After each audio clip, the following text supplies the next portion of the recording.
Good evening, everyone. You are in the spotlight with Brian Gardner for this Tuesday, November the 1st, 2016. Good to have you all here for our first of 3 shows this week, our first show of November. Hope your weekend and your Halloween and the start to your week has been treating you well.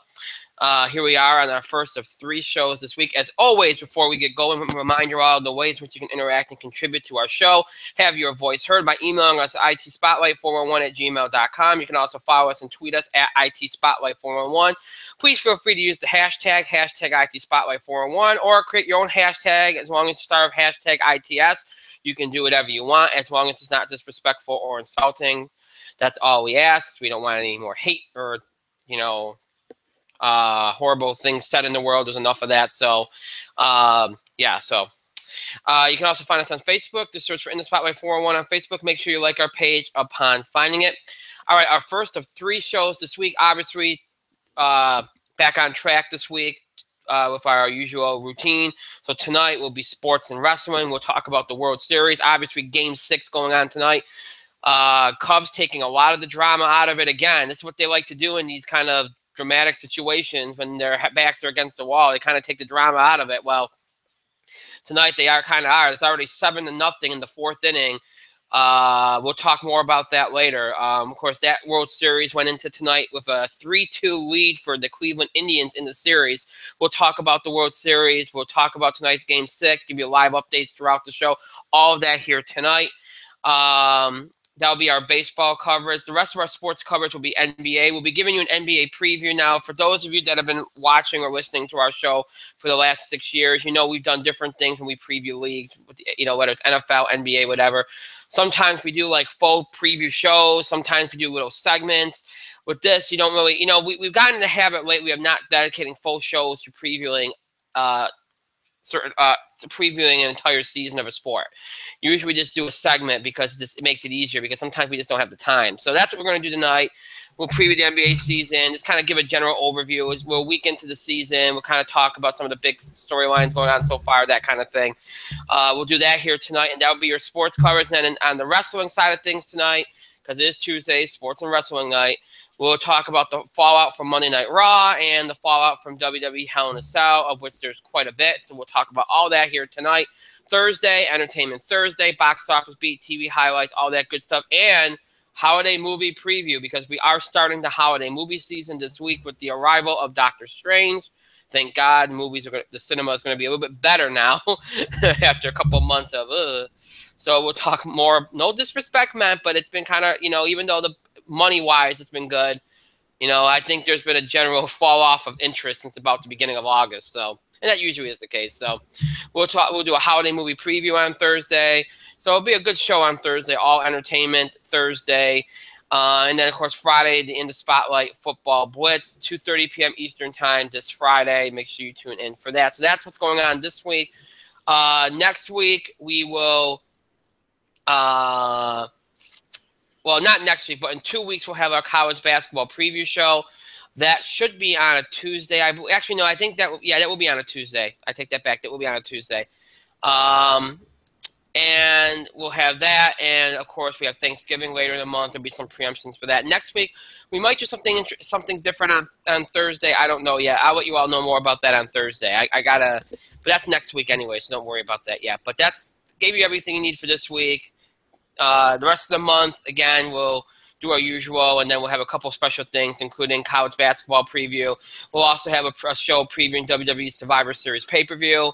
We'll have that, and of course, Thanksgiving week, obviously, we only have like one primetime show and one daytime show. And that daytime show, of course, will be the Football Blitz. So you all know how that works. We always do that. We're never going to have a show on Thanksgiving night, so so you should expect a preemption there. So that's a real general sense of what's coming up this month now that we are in November. And as I say that, I welcome in my co-host. Mike, you're in the spotlight. Happy November. I'm eating. Well, it is the day after Halloween. I think everybody's eating candy bars, pretty much. Where's yours? I already ate one a while back. Taking a break. Mine was $100,000, and it was delicious. I had a couple Milky Way minis. They were good. But And I had a Butterfinger. ooh. It was delicious.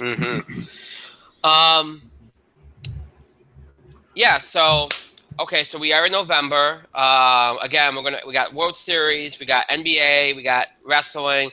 We'll start off with the World Series. Again, as I noted, it is 7-0 Cubs going to the 5th. Cubs are taking all the drama out of it early here. Now they got to hold this lead. But usually when the Cubs get the lead, that's usually pretty good setup for them. So if they can get away with not using Chapman tonight, that might be huge. Because remember, if they do play a Game 7, it's tomorrow night, and the more rested your bullpen is, the better. Even though all hands are on deck. Look, I mean, if you get to tomorrow night, neither team has another game. Everybody has to be available. I don't care if you pitch tonight or not. Everybody has to be available tomorrow if you are in a Game 7 situation. Let's be honest here. This is a series that everybody wanted to go 7 games. And there were a lot of anybody that was pulling for the Cubs. I know there was this thing where you wanted it to end at Wrigley Field. Obviously, it didn't. But look, this is a series, but with the history, with how long it's been for both these teams winning a World Series, in some cases even getting to a World Series, you want this kind of series to go 7 games. And right now, it's it's looking pretty good for that. It's looking pretty good for it. This would be an earth-shattering collapse if the Cubs blew a 7-0 lead with Jake Arrieta in mind. I know Arrieta has been that good this year. I know he's had his struggles. There's times when people say he's turned back into Baltimore Orioles Jake Arrieta. But tonight he's throwing gas. He looks absolutely amazing tonight. He's just, I think he struck out the first, 6 of 8 batters or something. He's been on all night. Tomlin got hit early. The Cubs did make a little change to their lineup tonight. They put Kyle Schwarber in the 2-hole tonight, trying to shake things up. Obviously, I think a lot of people have gone a little too crazy about the offense of the Cubs. Look, this is the playoffs. This happens to even the best offenses. We know this. Because here's the thing. In the playoffs, you can line up your pitching. The regular season, you don't do that. You don't change your rotation left and right to match up with teams in the regular season. You just go with whoever's turn it is. In the playoffs, oftentimes you get the chance to set up your pitching. So it's very much a case of this is a different situation. And I see people go, oh, their offense is on right. I mean, I do think they were pressing a little bit, but I do not for a minute think that their offense was that bad. It's just that they're facing good pitching. I mean, it's the bottom line. I mean, are we going to say the Indians are in a rut tonight because they haven't scored a run yet? I mean, that's come on now. You're facing guys that you're facing the best of the best here. That when you're in the playoffs, you're gonna face good pitching. Even teams that don't have stellar rotations are going to have at least one pitcher that's going to give you a fit. I mean, it's just the way it is. So all these people going crazy. Oh, the Cubs are in a rut, and to an extent, I think Madden has bought into it a little bit because he's been moving the lineup around like crazy. Now, do I think that it's a bad thing moving Schwarber to the 2-hole? No, not at all. In fact, I think it's inspired. Because here's the thing, the guy just came back in this World Series. I mean, he's been hurt for most of this year. Putting him in the 2-hole, I think, takes a little bit of pressure off him because he's going to get more pitches to hit with who he's got behind him. I just think it makes things a little bit easier on him than putting him where you had him before. I mean, it's a little bit less pressure. He still has to hit. He still has to perform. But I think in that spot, he's going to have more opportunity to perform. And that's the thing. You put these guys in a position where they're best suited at the moment to perform for you. That's what you got to do. And if you can do that, no matter where you put them, then that's what you need to do. And I think it's a good move. I think it's helped. I mean, look, you do what you got to do. It's all hands on deck. It's Game 6. You're down 3-2. You do what you have to do. Madden has done that. The key thing he's going to have to do, he's got to get pitching. I still think the key to this whole series for the Indians and why they were able to get this lead in this series was beating Lester in Game 1. Lester's been amazing in the postseason, not just this year, but his whole career. To get John Lester, and Lester did not pitch bad, but again, they got to him. got him out of the game early, got to the underbelly of the Cubs bullpen. They got lit up a little bit. They blow the game out. They win game 1. They obviously had a little bit of the advantage. They knew the Cubs had the advantage in game 2. So okay, you go back to Wrigley Field 1-1, but you know pitching-wise that you have the advantage. You have more depth than they do in the rotation. You know that. And look, the Indians have made no secret that they will push Corey Kluber and pitch him on short rest. And he's performed well on short rest. He's been the most dominant starter of this postseason, and he's shown that. And look, for the Cubs, for the Indians, it was split. You know, even if we get a split at home, because I think the Indians knew game 2 that the Cubs had the advantage. They knew that. So it wasn't no earth-shattering thing that they got a split at home. So they weren't concerned about that. Usually, like, oh, I want to try to take both games at home. They weren't that worried about that. Because they knew that they had the advantage in games 3 and 4. That's the thing. And then once it got to game 5 with Lester, maybe you feel like you don't have the advantage because you already got to him. So you live with that. But you feel like you could get a 3 games to 1 lead in this series and that's obviously what happened. They felt like they knew when they had the advantage and they planned accordingly. And that's what Francona does. That's why he's a smart manager. I think he's earned a lot of my respect over the years because I didn't always think he was like this. But he knows when he has the advantage, and that's how he uses his bullpen. All right, tomorrow I know I got a guy going. You know, I don't like our chances tomorrow. So I'll get this game today, a game that I know I have to have because we have the advantage today. And that's what you do. You manage to the situation. You manage to win that game when you know you have the advantage in these kind of series, and that's what he's done. So I think he's managed very smart, Francona. And look, the key, you know, again, they got to split at home, and they knew at Wrigley, even though they were on the road, that they had the advantage in 2 of those 3 games. And those are the games that they every time the Indians have had the advantage, whether it's in the pitching matchup, they have won that game because they go for it in those games. It reminds me of you know, when Roy Halladay was pitching for the Blue Jays and then the Phillies, of course, you know, or Cliff Lee. When you had those guys going, you knew those were the games you have to win. If your ace pitcher is pitching, you have to win those games. And when you lose them, you give the other team the edge. And when you lose them, you go, all right, well, we don't have as good of an advantage in these next couple games, so we kind of let ourselves into a hole here.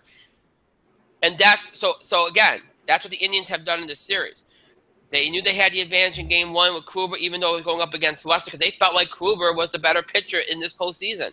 Even though Lester's postseason pedigree speaks for itself. They knew in that game it was a little bit more of an even matchup, but if they stole that game, they knew game 3 and 4, we have a good chance. Game 2, maybe not so much. They came out, games 3 and 4, they did the job, got the 3-1 lead. They knew in the 5th inning, the 5th game, that the Cubs might have the advantage there. Cubs got that game.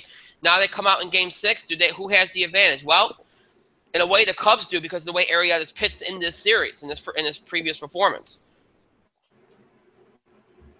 So you do have the advantage here, but if you're the Indians, you have 3 games to 1. You feel like, hey, maybe we can steal a game here or there.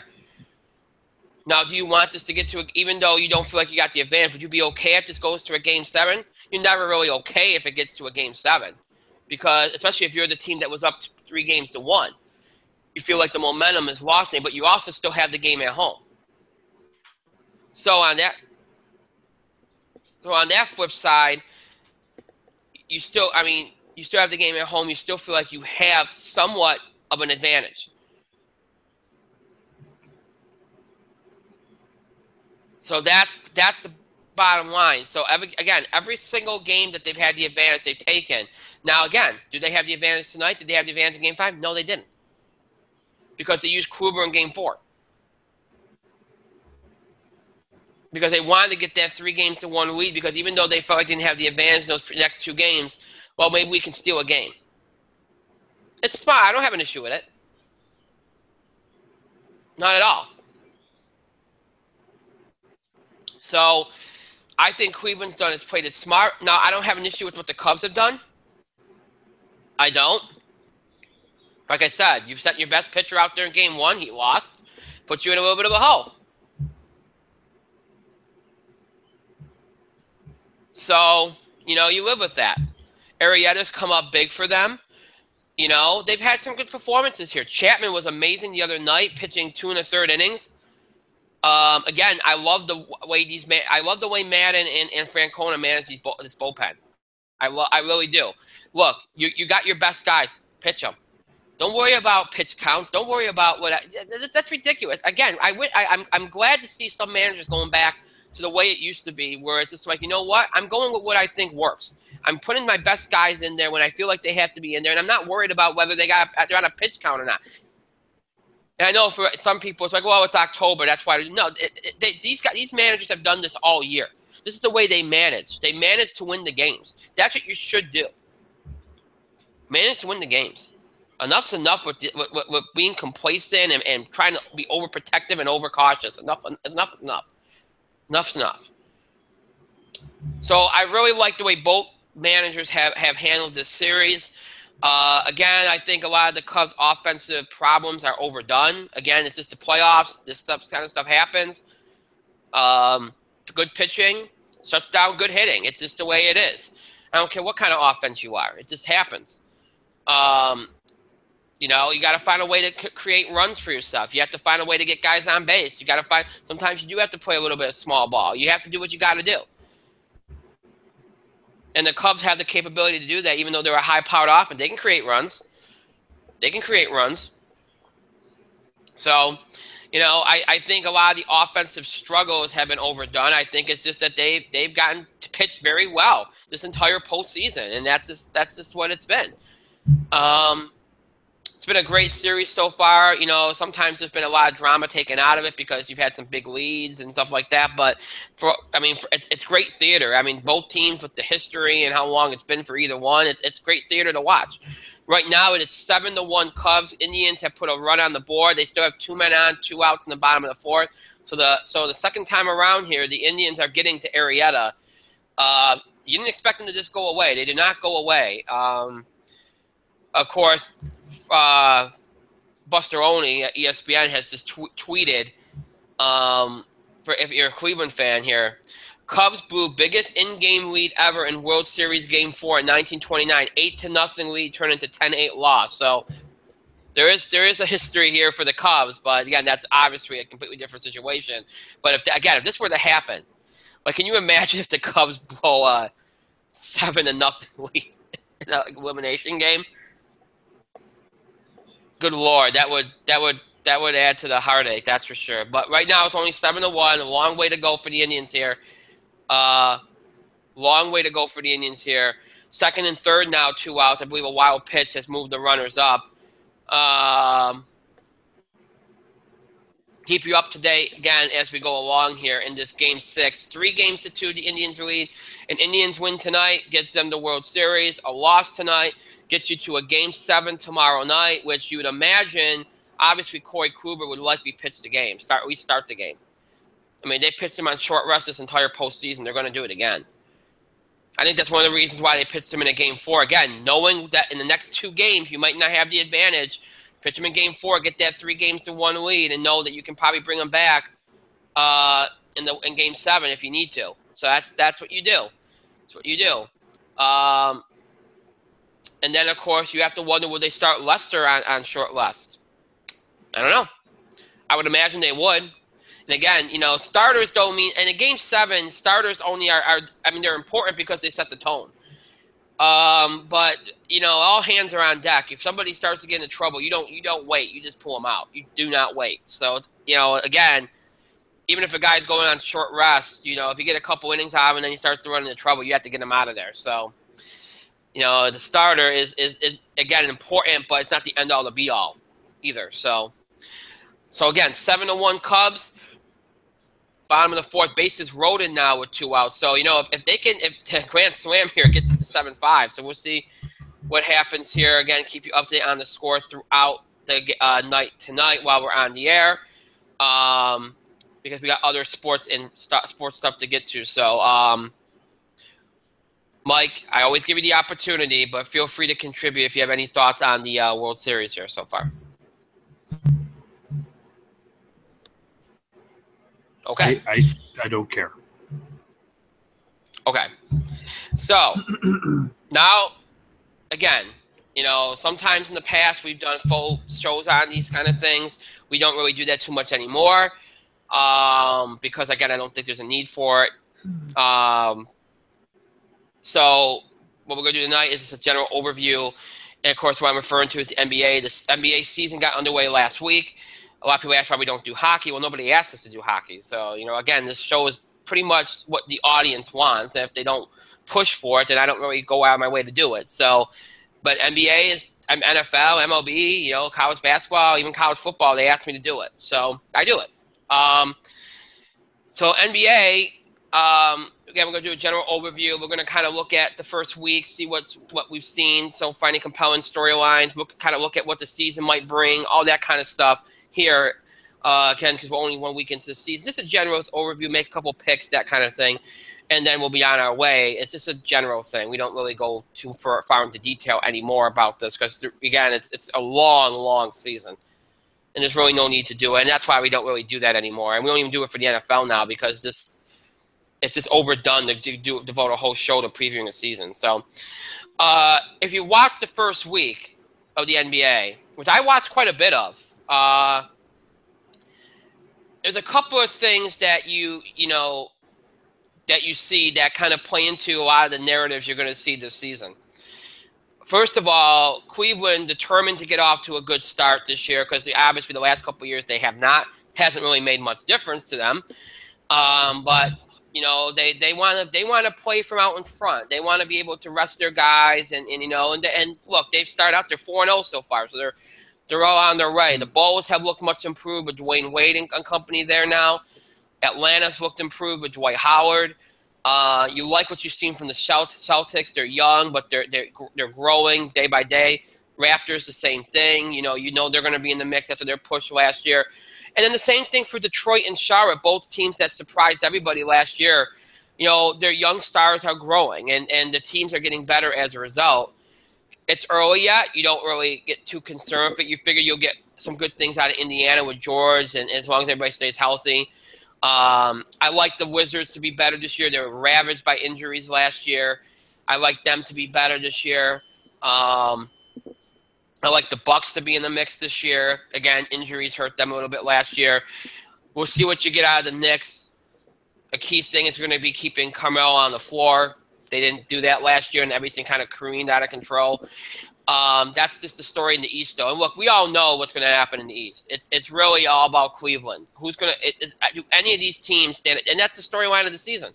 Does anybody out there have a chance to knock off the Cleveland Cavaliers? That's really what it's about. Look, Toronto.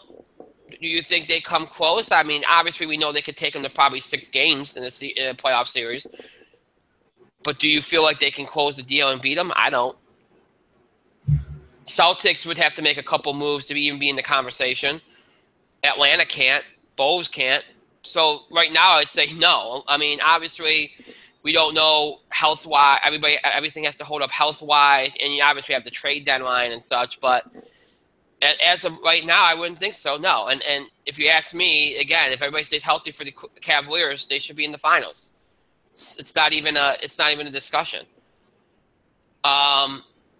Obviously, the West is going to always be more competitive. There's a lot of teams there that are, obviously going to be in the mix. You have San Antonio, even without Duncan, who you expect good things from. Oklahoma City, many people still feel good about. They might not be as good without Durant, but people still think they're a playoff team, so they're going to be there. People expect Memphis to be better this year than they were. That Dallas will probably be in the mix. So a lot of people are expecting Sacramento to break through this year. Houston's probably going to be down. We know Golden State's going to be there. The Clippers. We know there's certain teams that are going to play, and you probably will get a surprise team. Maybe it'll be the Nuggets. Maybe it'll be the Pelicans. Obviously, New Orleans has been a big story because of the performance of Anthony Davis, who's averaging over 30 points a game. He's had a couple 50-point games already. He's been absolutely tremendous this year so far. Problem is nobody else has been any good, and that's why they're in an 0-3 hole right now. It's early yet. You don't really worry about it, but obviously, you're going to need other guys to step up. Lakers have looked better. People think the Lakers could squeeze out a playoff spot this year. The question for the West is obviously, in a way, similar to the East. Will anybody stop Golden State? A lot of people don't think anybody can because of what's happened in the West with Tim Duncan leaving the Spurs. I would disagree because you still have enough talent there to rival the Golden State Warriors, I think. People don't think the Clippers can hang with the Warriors. I don't. They didn't last year. Why would they now? The Thunder ain't going to do it without Durant. So who are you looking at as a possible bump to the Golden State Warriors? The only candidates were the San Antonio Spurs. Now, again, I know what people are saying. Tim Duncan's gone. It's a hole in leadership. I get it. But they still have Kawhi Leonard. They still have Tony Parker. They still have a lot of guys on that team. And they got Greg Popovich. They play defense. I honestly still don't – I still think you get Spurs and Warriors in the Western Conference Finals, and the Spurs have a very good chance to knock them off. Is it as good of a chance as last year? No. But it's a chance. And, look, unlike Cleveland, I think Warriors have to really be concerned. I mean, look, we know that the West is a rough road to go through, unlike the East. It's getting better in the East, but it's not there yet. San Antonio is a challenge that the Cleveland Cavaliers do not have to deal with, but Golden State does.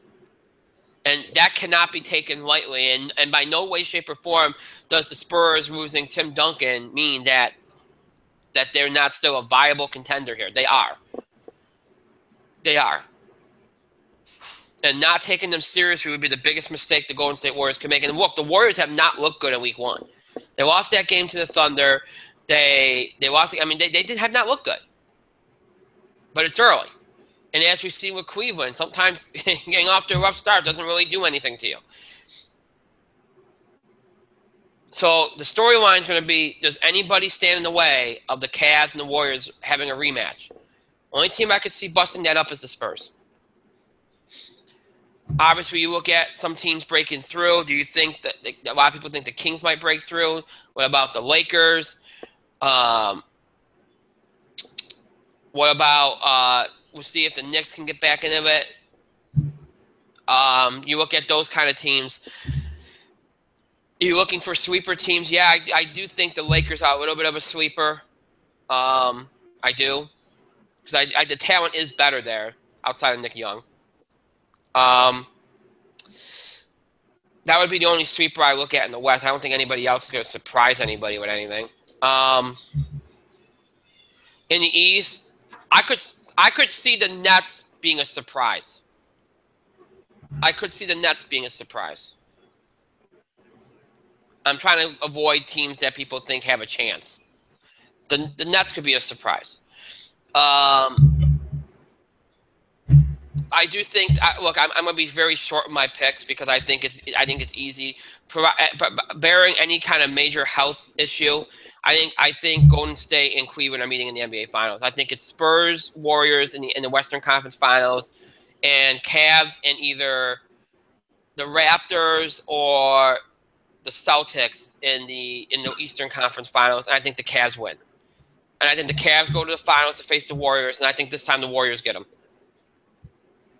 That's what I see. I just don't see anybody stopping them unless somebody makes a big move. The only team I would keep this is a big storyline to watch this season. Keep a very close eye on the Clippers because I do think they're going to drop Blake Griffin. They've been teasing it for a while. I think they're going to do it.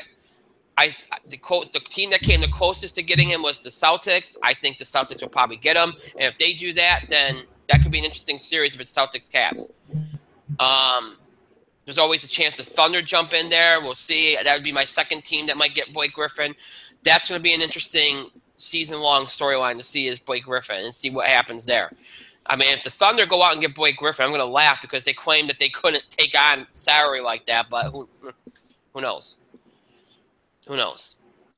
But that could, if there's a big season trade this year, that's the trade. I don't see anybody else big moving. That would be the one.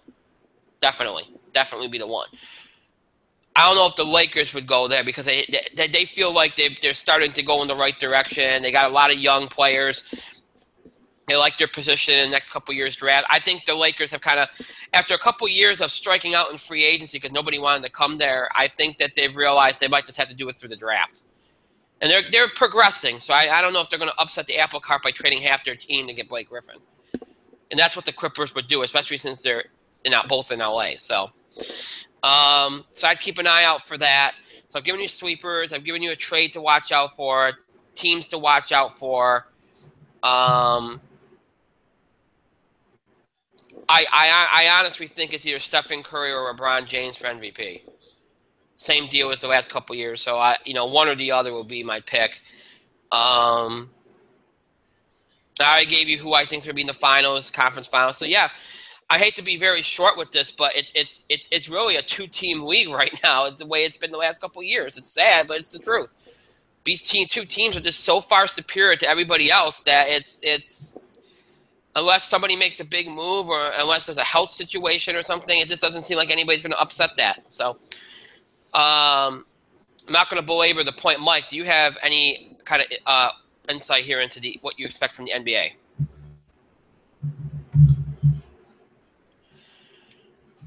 We're talking about the NBA now? Yes, sir. Okay. Here's what I think about the NBA. Oh, yeah. And nothing's going to stick yet.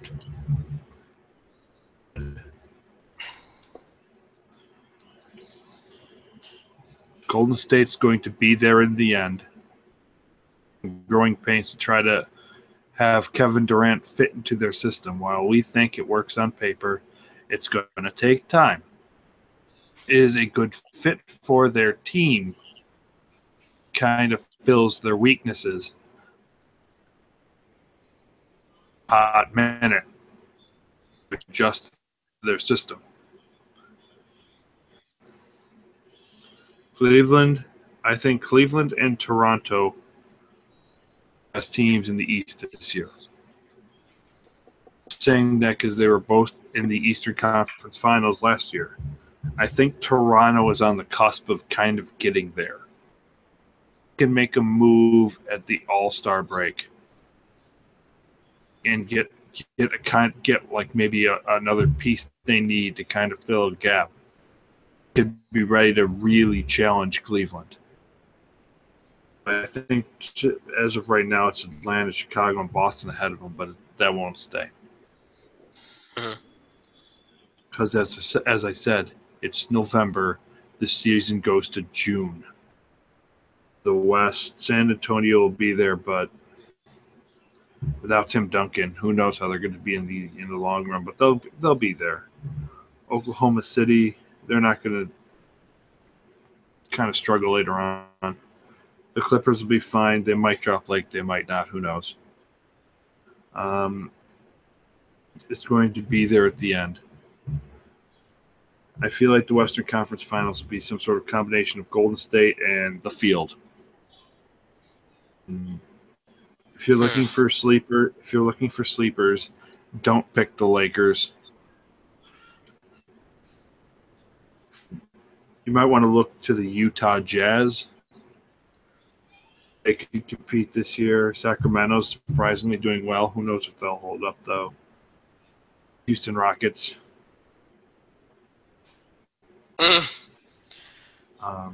As for the East, Indiana will probably do a little bit better. Brooklyn might do a little bit better. Kind of keep their guys on the court. They'll be fine. The question, and then the final lingering question that I will mention is win Philadelphia. It's how many games Philadelphia will win this year. The over-under is 25. The safe bet is under 25. Yeah. Amazing NBA analysis. I'm not going to pick a winner, although I think this year it could be Toronto versus Golden State. Oh, wow. Hey. Toronto versus Golden State could be your NBA championship, although the safe one is a rematch of last year in Cleveland and Golden State. I have a feeling that Golden State's going to be there. The East might be a little bit more. All I am going to say, because holy crap, I'm tired. Just one more quick point. You mentioned over-under on Philly, how many games they'll win. Justin's going 10. I think Orlando is going to lose a lot of games too. Now, by the way, those two teams played tonight.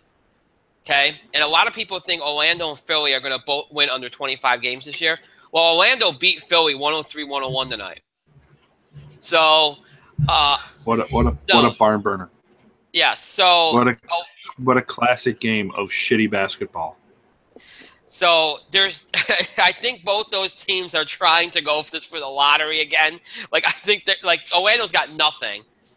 I can't wait to see that game played on ESPN Classic this year. I'm sure you can't. What a monumental, amazing game full of the two shittiest teams in the NBA, yes. Orlando. Yes. I cannot wait to see who does shittier. Philly, but I agree with you. Orlando's going to do special kinds of awful this year, because they after they dump Dwight, rebuild. No, Orlando has pretty much doomed themselves to a season of shittiness, couple seasons of shittiness, especially since they were literally on the cusp of the NBA championship. They went from here to way down there. The interesting thing about it is they had a couple of young stars, Navulal Dang, and then they brought in they drafted some guys, and then they just got rid of everybody. They just cleaned house, and then they try to make some moves in the draft to try to go up higher. They moved some of the players that they've drafted over the last couple of years, and now you're seeing the end result. They ain't going to do anything this year. It's like it's like they saw what Philadelphia was doing. Like, hey, that's the right idea. Quick, let's tank our team and try to do well in the draft. Yeah. Well, that'll bring in the people.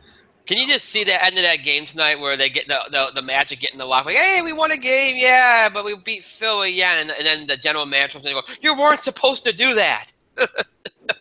Yes, I can see that. I can see that. It's horrible. Both those teams, again, if they both could be under 25 wins easily, it's going to be a rough season for both of them. So, but yeah, that's hey, they played and and they're going to play. I think they're going to play at least two more times this year. So we'll see if those games are going to be those kind of. It's going to remind me of that South Park episode, with the baseball episode, where neither team wanted to win; they kept trying to lose. It's going to be those kind of games all season long for those two teams. Modern classics. Yeah, modern classics. Yep. But yeah, it's they're both going to be horrible. So don't look at Philly or Orlando for anything this year. That's for sure. All right, so I think we did enough with that. It's not much you can say when it's pretty much somewhat predictable as far as what we're going to be seeing, which kind of, look, I understand there's a lot of people that are interested and they want to see, round 3 of Warriors, Cavs. I understand that. But at the same time, I did like it a little bit better a couple years ago when it was kind of less predictable who was getting to the finals. But you never know. You never know. Maybe things will change. We'll see. All right, so quick little update right now before we jump into the world of wrestling. We are at, if I can get this up, 7-1. Oh, that's not updated yet. What the hey? Wow, ESPN, you are so behind. Way behind. It's bad when you get a better score update from Google. No, it's not, because Twitter probably gives you a better update too. Yeah. Bottom of the 5th, 7-1 Cubs. So we'll keep you up to date. Again, Cubs maintaining their 6-run lead here after the Indians put together a nice little run in the 4th inning, but Cubs able to get rid of that rally. Home runs by Chris Bryant and Addison Russell. So again, Arrieta has been absolutely brilliant so far, 8 strikeouts, 2 walks. So we'll keep you updated on that throughout the show while we're on the air. We now jump into wrestling and talking about the fallout here from Hell in a Cell and, of course, Monday Night Raw. Obviously, last night Monday Night Raw's ratings were not that good, but then again, it was also Halloween. What do you expect?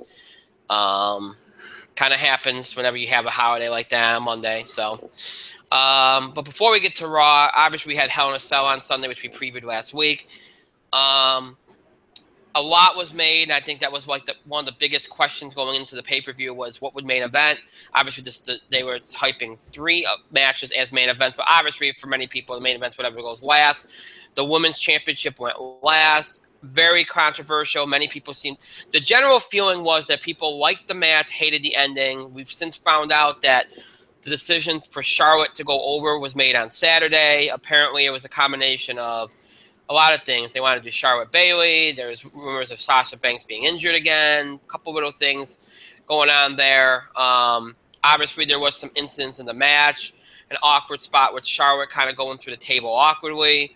And then, of course, Sasha thrown onto the table at the end of the match. Table didn't break like it was supposed to.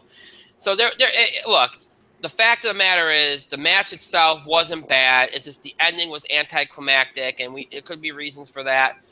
It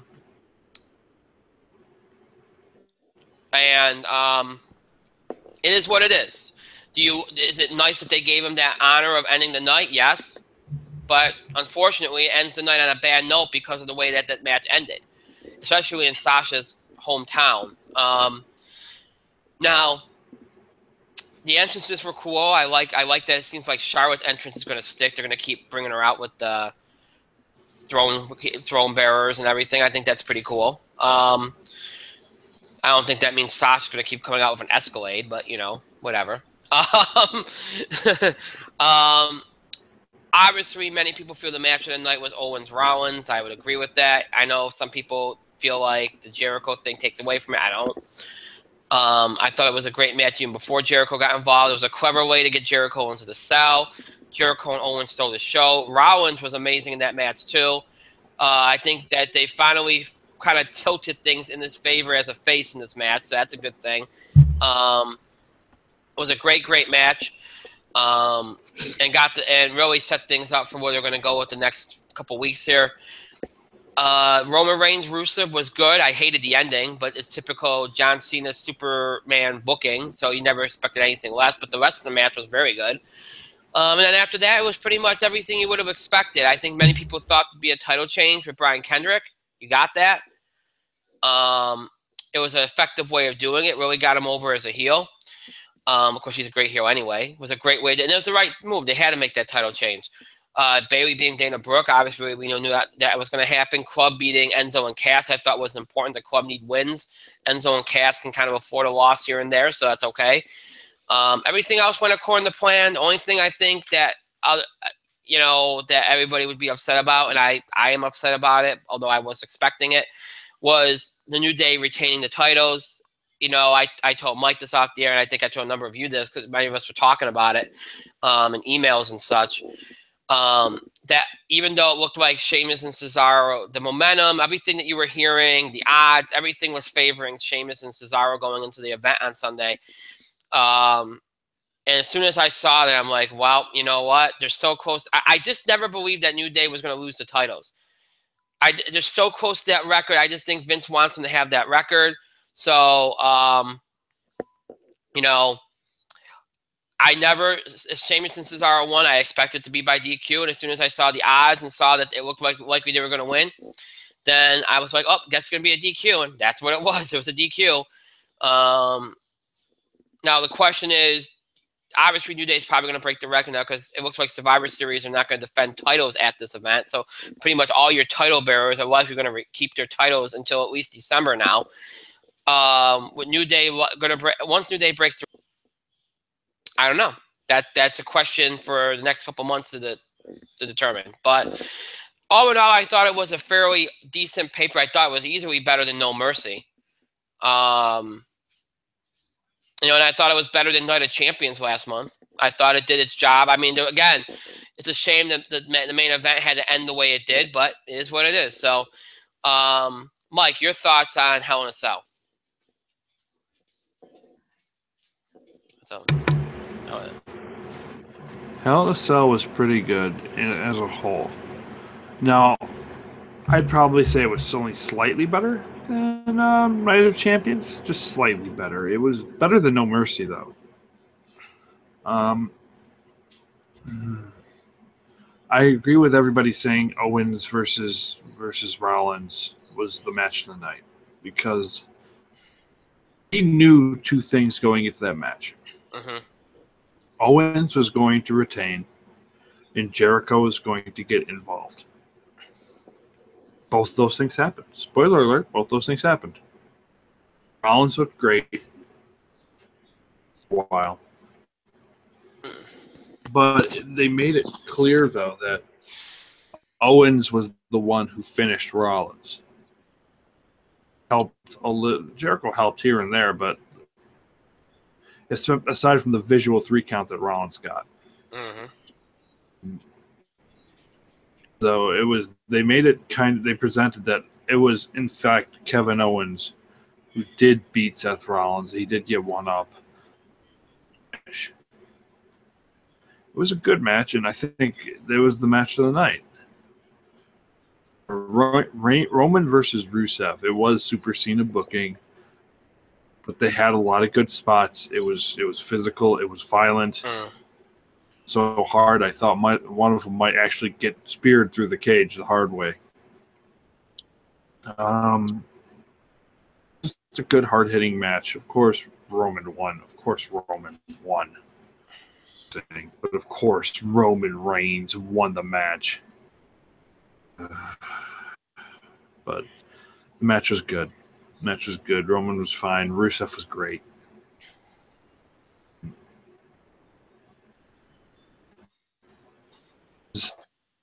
Losing. Again, I predicted that, but I thought it could have been too early. Too early in the run, but you had to go with Kendrick here, and hopefully, if it gets time to build, like, how does he react under pressure? And for the love of God, all of the video game references from his promos. That'd be great. It was brought to my attention that she would drop in video game references like, you don't get another extra life, or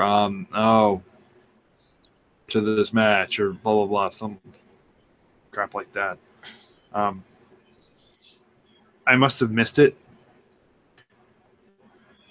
Why would you say that? Don't say that. It'll bring out a new side to TJ Perkins and make the fans more invested in him. But again, they need to invest more time in the cruiserweight division as a whole, so people don't only notice Brian Kendrick and Rich Swann.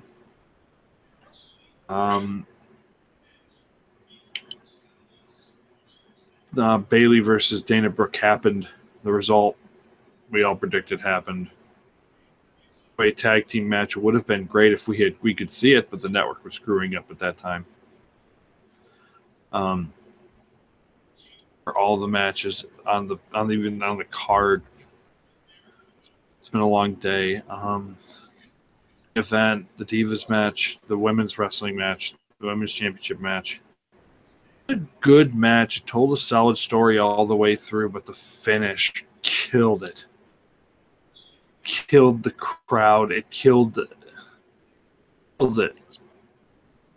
It brought the match down. I mean, if they had just found a way, just back allegedly locked up and like, I can't do anymore. If they had found a way to kind of build up to that moment, other than just throwing her on a table, kind of built it up a little bit better to that crescendo. It's like, okay, natural selection, boom. Got a champion. I think the crowd might have handled it a little bit better, but man, it had all the potential in the world. They did great. I got brought down. So I don't know. I told you last night. I feel like if that was going to be your finish, the main event should have been Owens versus Rollins. But again, you brought up, that might have killed the crowd. In that case, your finish probably should have been Rusev versus Reigns. It should have been Perkins versus Kendrick because WWE likes throwing oddballs out for main eventing shows now. Hi, Orton and Wyatt. Yeah.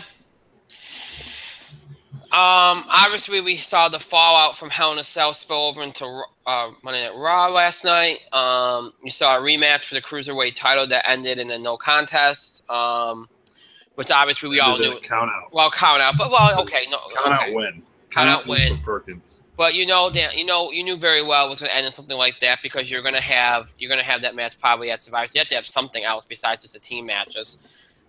New Day was named captains. And Goldberg. New Day was named captains of the tag team team for Raw. Charlotte was named captain of the women's team. Bailey, I should say, and Nia Jax were announced as members of her team, and they faced each other.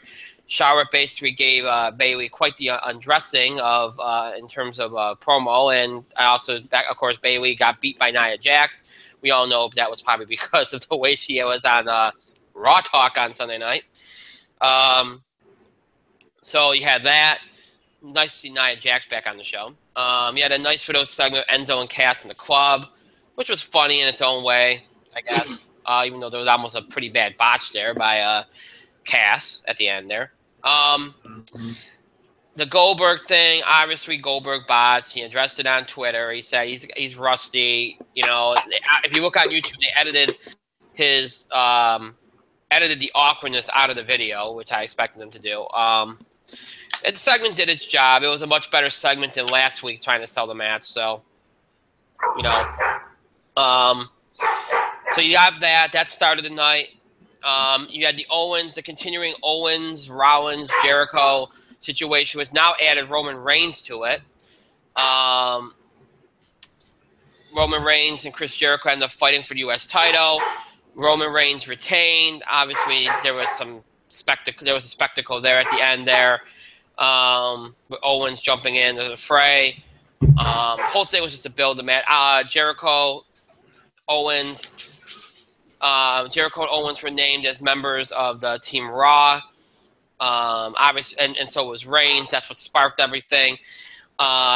Interesting thing was the way it ended was really interesting. Probably one of the more interesting moments of the night, other than Jericho, which is always just awesome anyway. But we had the Rollins-Reigns kind of stare down where Roman realized that Rollins came to his aid, which so much history there, played beautifully by both of them.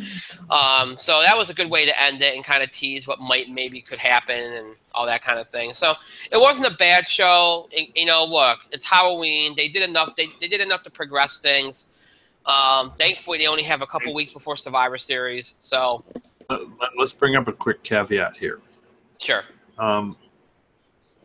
Now, it's a 5-on-5 Survivor Series match. Mm-hmm. 4 members got named to the Raw team. Right. It's Jericho, Owens, Reigns. You're going to bring up the fourth man in a moment, I imagine. Right. And another member to be determined. Ourselves. It's Seth Rollins. Right. Right. It will not be Sami Zayn because I feel like because of something that happened on SmackDown tonight. So. Right. I don't want to spoil that, so. I didn't say anything. But yes, you're right. Braun Strowman also named to that team after winning a Battle Royal, which was a great moment for Sammy. That was a great ending to that match. It's nice to see Strowman finally doing something too. Look, the night progressed everything in a good fashion. The ending was good. It was a solid show. Again, they only have a couple weeks before Survivor Series, which is good for them because they don't have to have a long period of build-up between like they did with Hell in a Cell. And obviously they're not going to do any title matches, it looks like, so you don't have to worry about that. So you know what? Now it's about building the team matches. and then building dynamics. And obviously, I think these matches at Survivor Series are going to build some things for what they want to do at the December pay-per-views, and then build into the Rumble, obviously. So it was an effective show last night. The ratings don't really tell the story. It was just Halloween. That's why the ratings were bad. If not, I think they would have probably been about on par with last week or maybe a little higher. So, Mike, your thoughts on Raw last night? Sorry. Sure thing.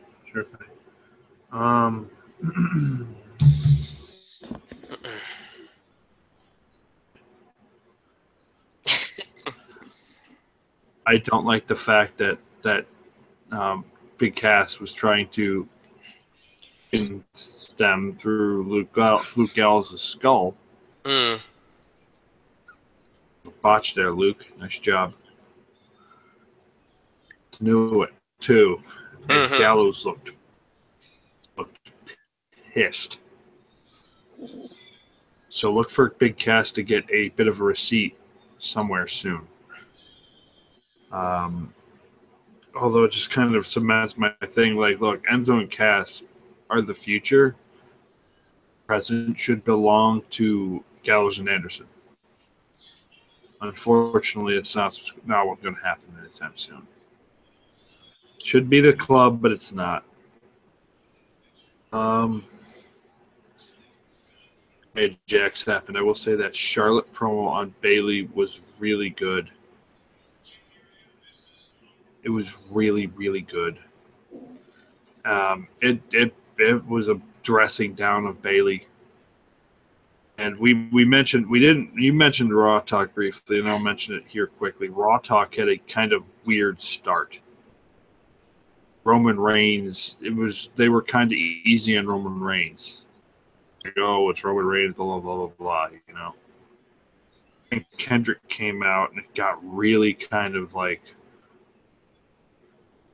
it's like Kendrick wasn't like super ready for this because Booker T didn't understand that Brian Kendrick has been playing mind games with TJ Perkins for the last like 2 months. What do you mean? That shucky ducky quack quack.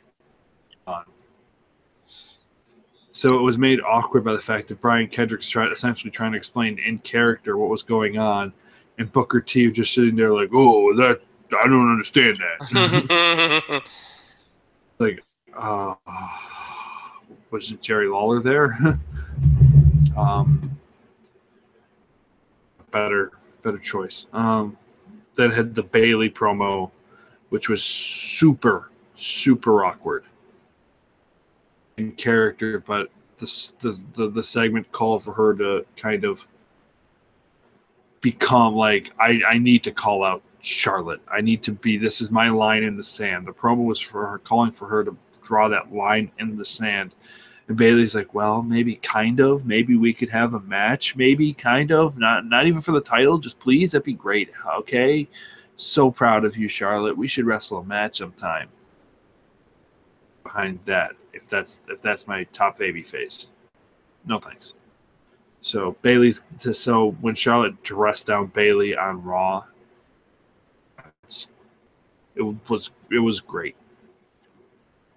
Then Owens and Jericho came on and turned the whole show on its head. I'm not just saying that because I'm not just saying this because I'm a fan of both those guys, but they were outstanding. But they were fantastic. And then Sheamus and Cesaro made a cameo, and boom, they were gone. With that being said, the New Day retaining was shit. The New Day segment being all three faces of Charles Wright for Halloween, entertaining.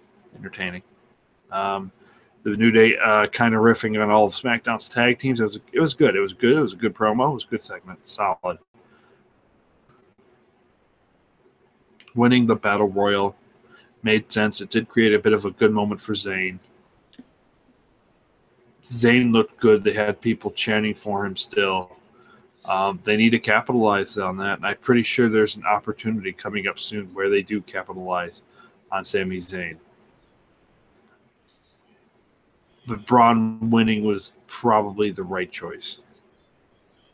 especially since they announced Team SmackDown's roster, which I'll say at the end of this, but because I will spoil this for you. The Mick Foley promo was impassioned.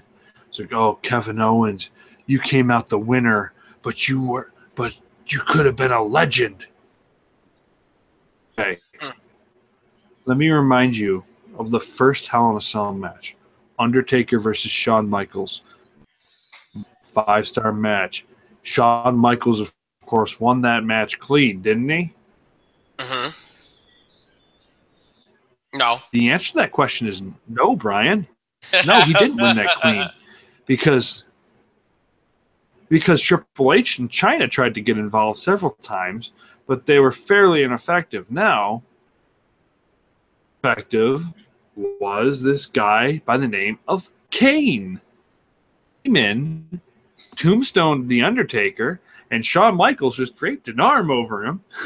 And that was the end of the 5-star classic. So even by wrestling logic, Mick Foley didn't make sense. Although I like the fact that Jericho brought up that Foley was 0-4 in Hell in a Cell matches. So it's not like you have the best experience with it. There's Kevin Owens and Chris Jericho killing every segment they're in. And they are probably, and I will say this, they are probably the best cool heels in wrestling right now.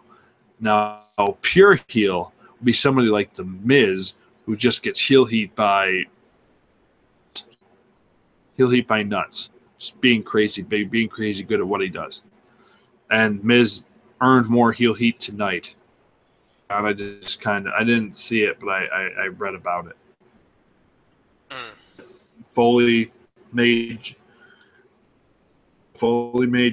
Jericho and Owens members of Team Raw. He added Roman Reigns to the match. Braun Strowman earned his way in. Determined, and as I said, that's going to be Seth Rollins. You know it'll be Seth Rollins. Now, putting Seth Rollins on Team Raw kind of, and this is the thing, and I'm going to make this prediction when we do our Survivor Series predictions. I think they're setting up Team Raw to win. Because here's Team SmackDown. Dean Ambrose and AJ Styles. Mm-hmm. This is not surprising. Bray Wyatt and Randy Orton. All right? Mm-hmm. What do you feel should be the last spot? Dolph Ziggler or The Miz, right? Yeah. It's Baron Corbin. So Team SmackDown is AJ, Dean, Wyatt, Randy Orton, and Baron Corbin. And they are going to be facing Kevin Owens, his totes BFF, Chris Jericho, Reigns of the wettest hair, Braun Strowman, probably Seth Rollins. Now, because The Miz wasn't invited in and Daniel Bryan dissed him tonight, allegedly, it'll be on YouTube. It's probably on YouTube now. Go watch it. It's going to cost Team SmackDown. But this is a conversation for another time. As for Raw, the main event, Owens saving Jericho from eating a clean pin to Roman, Rollins saving it. It was a fairly effective main event segment. I enjoyed it. It was really good. Raw had a great finish. And again, Halloween, there was football on, and people still jerking it to The Walking Dead. So it was a bit of a rough night for ratings. Between, of course, the football, the Halloween, and the people jerking it to The Walking Dead. But it was good, Raw. Brian, were you jerking it to The Walking Dead? Brian's frozen. Brian's frozen because he's jerking it to The Walking Dead right now. Oh, Negan.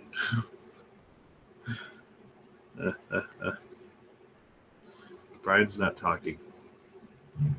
I'm just going to give you the heads up, everybody. There it is. I am still live, but I'm just waiting to say Brian has been kicked out of the call. So I'm still here. I think I'm still here. But anyways, I digress. If you could still hear my voice, the resistance is still going strong. The Kevin Owens show is still existing. Oh, and here's Brian. Oh, you're back.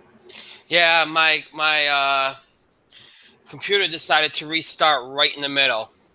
I didn't realize that it didn't give me the usual countdown thing for some reason, and it just went off. So my apologies for that. That kind of scared me for a minute. It was creepy. It just kind of faded out, and I'm like, Yes, it made weird like that. It made those weird. But to add to, So you were in fact jerking it to The Walking Dead? No, I was not. No, but to be honest, to throw back to your point, I do agree that yeah, you look at the Raw team, you look at the SmackDown team. It's pretty obvious who they're setting up to win there.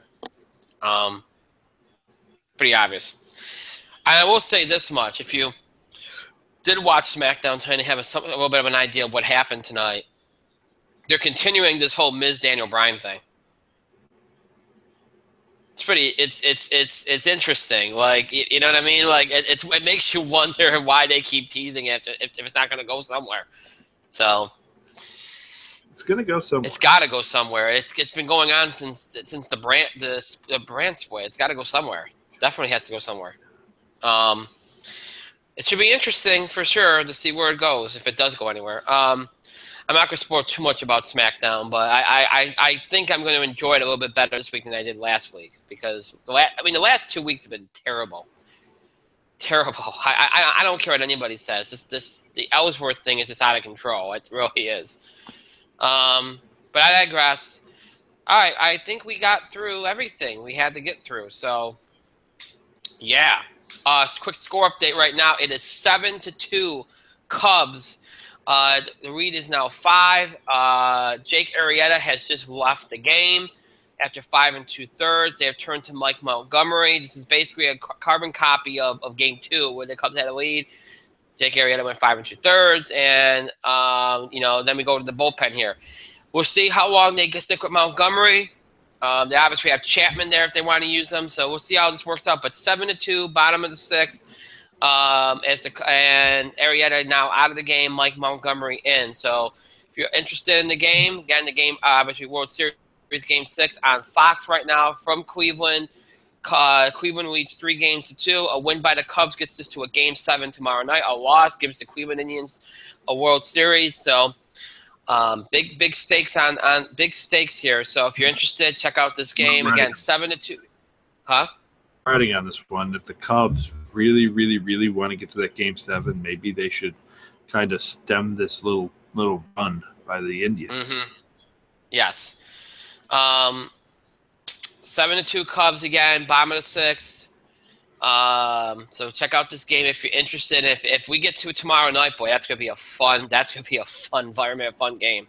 Wow, that's gonna be good.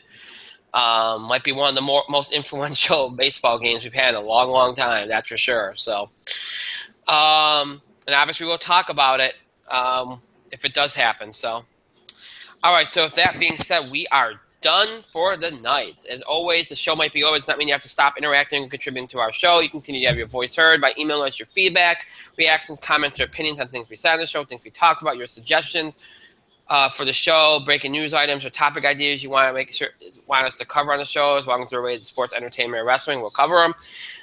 Questions about the show and scheduling of the show, any of those things you can do by email, Facebook, and Twitter. You can email us at itspotlight411@gmail.com. You can follow us and tweet us at itspotlight411. Feel free to use the hashtag itspotlight411, or create your own hashtag, as long as it starts with hashtag ITS to kind of link us to the show, to link your comment to the show. That's all we ask. And also, that's not all we ask. We also ask you not to be disrespectful or offensive. There's enough of that in the world. Don't contribute to it. So that's the only 2 things I should say we ask is those 2 things. So, keep that in mind. You can also find us on Facebook. Just search for In the Spotlight 411 on Facebook and make sure you like our page upon finding it. We encourage you to follow us on Facebook and Twitter for the latest information about our show, especially as it relates to scheduling. Obviously, sometimes there's delays, postponements, especially with our football shows. You all know that. So very important to follow us on social media to get the latest information about the show, scheduling, and, of course, we post opinions and other things on there as well. So make sure you follow us on Facebook and Twitter so you can keep up with all of that. If you'd like to keep up with our show, look back at classic episodes, look back at old episodes, catch up on episodes, maybe miss an episode, miss the part of an episode, want to check out an episode again. If any of these apply to you, you have a number of ways in which to do that. If you're more of a fan of streaming, you like seeing us on screen, then you might want to check us out on Google Plus and YouTube. Just search In the Spotlight 411, and you'll have access to every episode we produce for Google Plus and YouTube, which is every episode from mid-October of last year all the way to today's episode. All those episodes are available to you. You can stream them anytime. So, again, if you got to keep up with episodes, maybe miss an episode, miss the part of an episode, or you're interested in just checking out some of our Google Plus and YouTube episodes from the past, again, whatever the case may be, you can do all that here on Google Plus and YouTube. Just search for In the Spotlight 411. If you're more of a fan of audio podcasts, maybe prefer to listen to us rather than see us. And sometimes I can't blame you for that. It might be better for you, maybe less awkward, whatever the case may be. Or maybe you're interested in episodes from way back when, not just episodes from the last year. If any of that applies to you, then you might want to check us out on our main host sites, Podbean and iTunes. To search In the Spotlight 401. And you'll have access to not only episodes from the last year, but every episode we've ever done over the last 6 years of the show, over our entire run of the show, I should say. Everything from our original run on Blog Talk Radio, to our talk show run, to our run on Google Plus YouTube. All Google Plus YouTube episodes are available in audio format. They're transferred over from visual to audio for your convenience. So every episode from October 2010 all the way to today's episode is available to you in order from the most recent to the oldest. So whether you miss an episode, miss just a mere part of an episode, just want to look back at an episode, maybe an episode from years ago, or even an episode that you might never have ever seen before. Again, or just simply keeping up with episodes. Whatever the case may be, if any of that is something that you're interested in, then make sure you check us out on our main host sites, Podbean and iTunes. Just search for In the Spotlight 411. So Google Plus, YouTube, Podbean, iTunes, all ways to keep up with the show. So make sure that you do that and just search for In the Spotlight 411. Again, search for In the Spotlight 411. As always, I want to thank Mike for being here tonight. Thank you, Mike. It is now time for bed, so let's do this. Leroy Jenkins. Yes, let's do this. I want to thank myself for another great show, pat myself on the back, and thank all of you for your continued support and contributions to the show.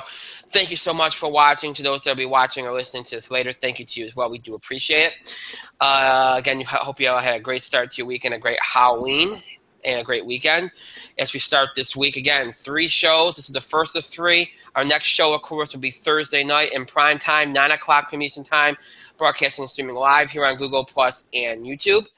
It'll be our Entertainment Thursday, box office beat, TV highlights, entertainment news. We'll have our holiday movie preview as the holiday movie season gets underway. All of that on Thursday. And, of course, Friday, the In the Spotlight Football Blitz coming at you at 2:30 p.m. Eastern Time on Friday. We'll look back at last week in the NFL and college football, look ahead to this week. All that, of course, on Friday in the In the Spotlight Football Blitz. So that's what's coming up this week. Until Thursday night, I hope you have a great rest of your night, a great Wednesday, and, of course, a great Thursday. We'll see you back here broadcasting and streaming live on Google Plus and YouTube at 9 o'clock p.m. Eastern Time this Thursday, November the 3rd. Until then, have a good night, everybody.